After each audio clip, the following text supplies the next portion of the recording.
Peace, everyone. Hope everyone is having a great day, great start to your weekend. Want to welcome you to our digital exchange. My name is Lamont Brown. A lot of people know me as Image. I am a music artist. I'm also founder of the Swaliga Foundation, a nonprofit based here in DC that uses the arts to teach STEM. And that's a little bit about what we'll be discussing today. Once again, I want to welcome everyone. We have an exciting session today, a lot of cool things to show you. And we're talking all about the A's in STEAM, the A's in STEAM. As I mentioned, I am a music artist. I might kick a little flow for y'all later. But to get us started,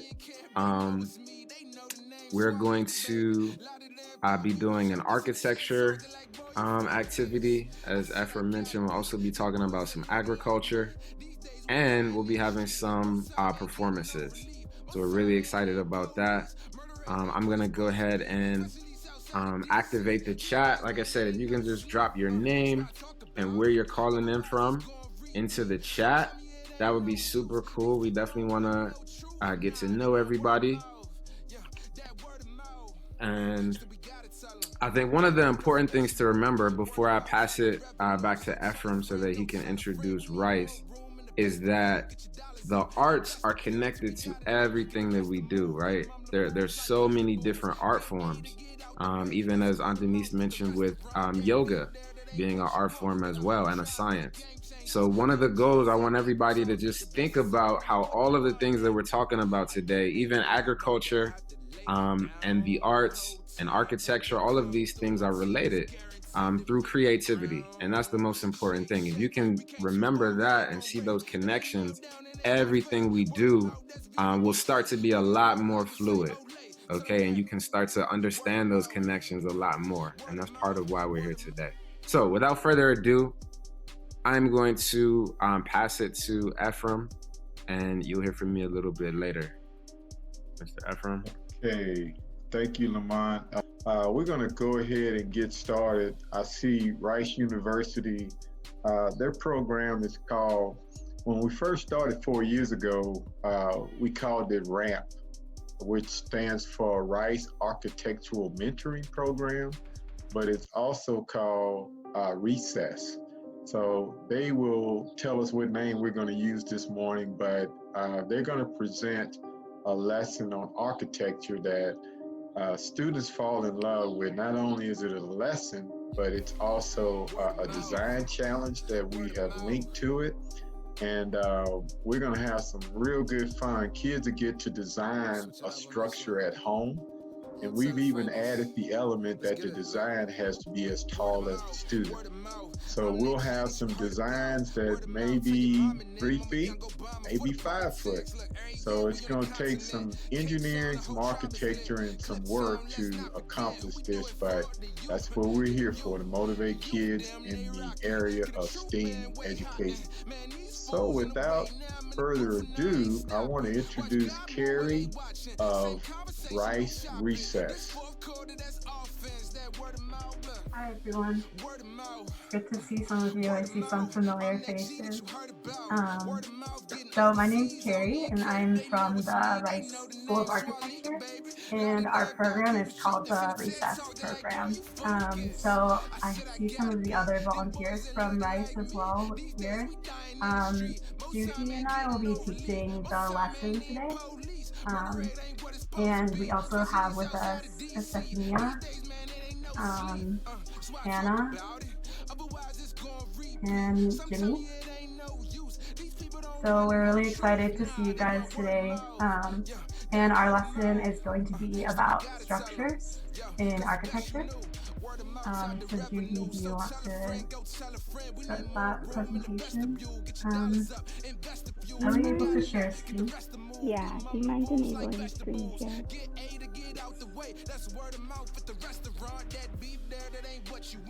Morning, Judy. Miss you all.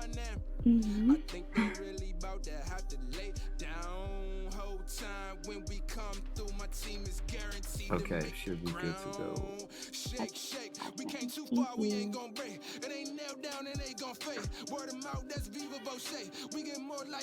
Okay, great. So as you said, our lesson today is going to be on structures and how structures work in architecture. So,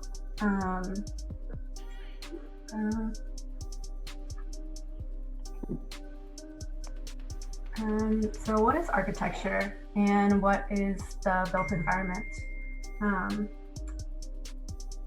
If people want to unmute their mics, maybe we can make it interactive. And so these are some images of architecture. And so typically we teach this lesson in Houston. So those of you from Houston, I see Arthur and Reggie there. Maybe these are familiar to you guys. So there are some projects in the Third Ward, the MFAH, Mastrodome, and some of these projects you might recognize. So these all have structures and are part of the built environment. So I know at Edson we typically do STEM Saturdays. Do you guys know what STEM stands for? Yeah, go for it. What? The M stands for math. Mm-hmm. Do you know any other letters? So we have science, technology, engineering, and math. But today we're going to make it STEAM. Do you guys remember what the A could stand for?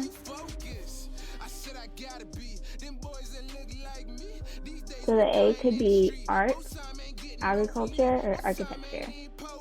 But today we're going to be focusing on the architecture A.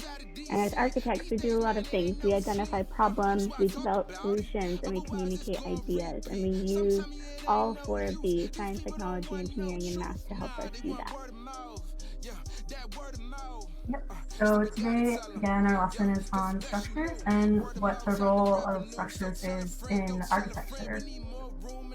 So how do our bodies stand up? Does anyone have any ideas? So our bodies stand up because we have the skeleton inside of us. And so just like us, buildings also have a skeleton, and they can come in all different shapes and sizes. And they are the component of buildings that help them to stand up. And so for buildings, there's a lot of different types of structures that you might find. These are images of buildings from all over the world, and they all use very different types of structures. And so why do buildings need structure? Without structure, buildings would fall down. Just like your body, buildings have a skeleton to help support against some of these forces. Just some examples of environmental forces are gravity and wind, and a lot of the other ones listed there. Well, hurricanes might be common in Houston, so they're definitely important to think about when designing a building. And buildings also have to support themselves against loads. So a load is a force that acts on the building. And there are two different types of loads that we consider in architecture, a dead load and a live load. Does anyone have any ideas of what those might be? So a live load is anything in a building that moves or might be a bit unpredictable, whereas a dead load is anything that is permanent and part of the building itself. So examples of some live loads might be people and furniture, or even equipment in the building, whereas dead loads are part of the building itself, like the roof and the floors. So we also have to consider fighting forces when thinking about thinking about structures in a building. And so these can be simplified to two basic forces. So with our hands, does anyone remember how we showed the idea of a pull? So pulling is like tension. And if you guys want to do this with your hands, this is the force of tension. Yeah. And so that is one of the forces we have to consider. And the opposite force is a push. So if you do like this with your hands, that force you feel between your hands, that's a push or compression force. So we have to make sure that these two forces, the push and the pull, are balanced when we're designing a building. Mm-hmm. So there are many kinds of structural strategies that we use when we're designing buildings, and we're going to talk about a few of them right now.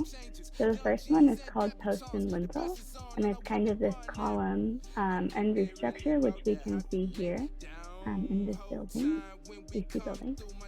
The next one is an arch, which is also super common. This picture on the right, you can see the arch that's in our main building at Rice University, which is where we also school. And the third one is a dome. So you guys, I'm sure you know the Astrodome in Houston. And the final one is a space frame, which isn't really like a solid building. It's more of kind of like a metal structure that's made out of lots of different triangles. So these are some of the pictures that we saw earlier. Do you guys see any of those structural strategies we just talked about in these photos?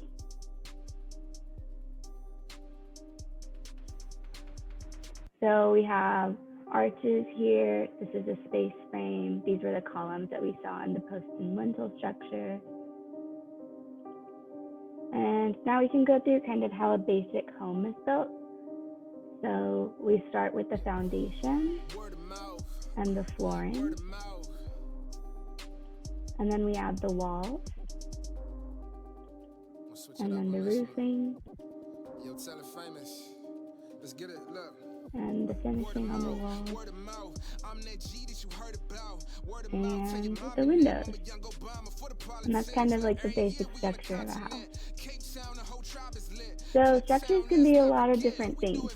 They can be places where you live. They can be places where lots of people come and gather together to do things together. They can be a series of smaller buildings that work together to create larger communities and larger cities that we live in. So I know this is a very short lesson, but you guys should have received this PDF of an activity booklet document from Ephraim. And this just has like a brief overview of the things that we talked about, some vocabulary exercises, and some fun activities that we can do for structures too. So if you guys want to go back and learn some more, you can use this. Yeah, and so that leads us to our activity for today. We're really sad that we can't see you guys in person this time, but we thought to make it a little bit more fun for you guys after this lesson, because it's pretty short, that you guys can try to do this activity at home. So the prompt is to look for any materials that you can find in your house. It might be paper or cardboard, any kind of materials that are already in your house, and use those materials to create an architectural tower as tall as your height. So however tall you are, let's see if you guys can get to building a structure that is that height. And so we're asking you guys to write a short description. So maybe thinking about some of the terms that we learned today in the lesson, maybe arches or columns, and use those in your description of your project and when designing your project. And then to upload your project with at least 2 pictures. So one picture would be just of your project and whatever materials you used to design it. And the second picture would be of you standing next to your project, so we can see how tall it is and if you're able to get it to your own height. And you're also welcome to share other drawings to help explain your design. And so this is the submission form, and we can also post it into the chat box afterwards, so you guys can have a direct link to that. And so after you guys submit your project, we will do some judging and kind of see if you guys were able to meet some of the criteria. So one of the criteria is creativity. And just how unique is your design and how different is it to anything that we've seen before.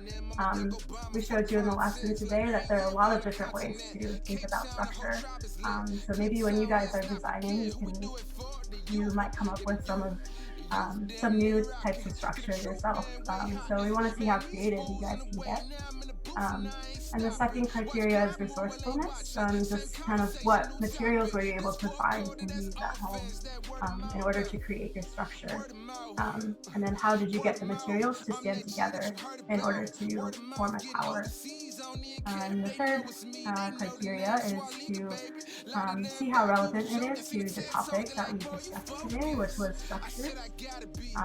So did you think about some of the strategies that architects use, or did you think about some of the forces that were acting on your tower? So the deadline to submit the project, it would be by the next session, which is, I think, Ephraim, correct me if I'm wrong, but I think that's October 31st. And so in the meantime, if you guys have any questions, you can feel free to ask now, or you can also email us. And we can also drop our email into the chat box. So you should feel free to contact us as you're kind of going through your design. If you have any questions, we really want to hear from you. So we encourage you to email us if you have any questions or updates. Yeah, Ephraim, I don't know if you want to add anything to the competition introduction, but I think that if no one has any questions, that's the lesson for myself today. Can you add the information about the WhatsApp where the students are going to upload the drawings to? Yes, so yep, I will share all of those links in the chat. Does anyone have any questions about the competition or even the lesson that we went through today?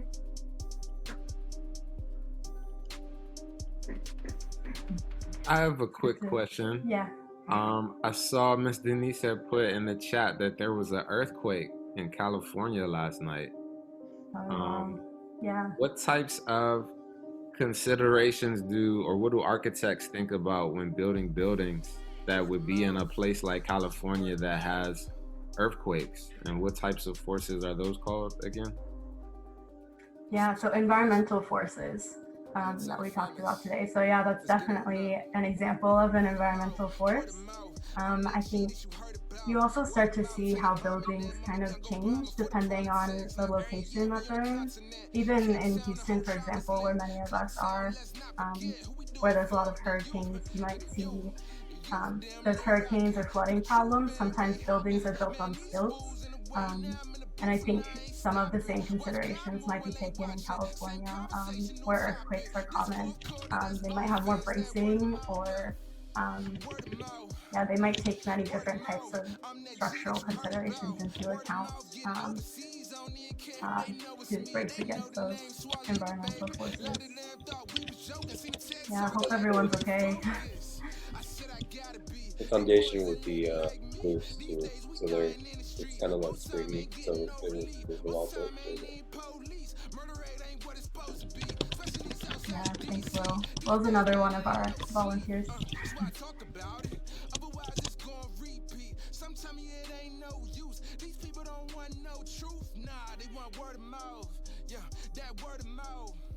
Still we gotta tell them, yo, cause it's best you knew. Word of mouth tied to revenue. So tell a friend, go tell a friend. We need more room in the vestibule. Get your dollars up, invest a few till we got enough.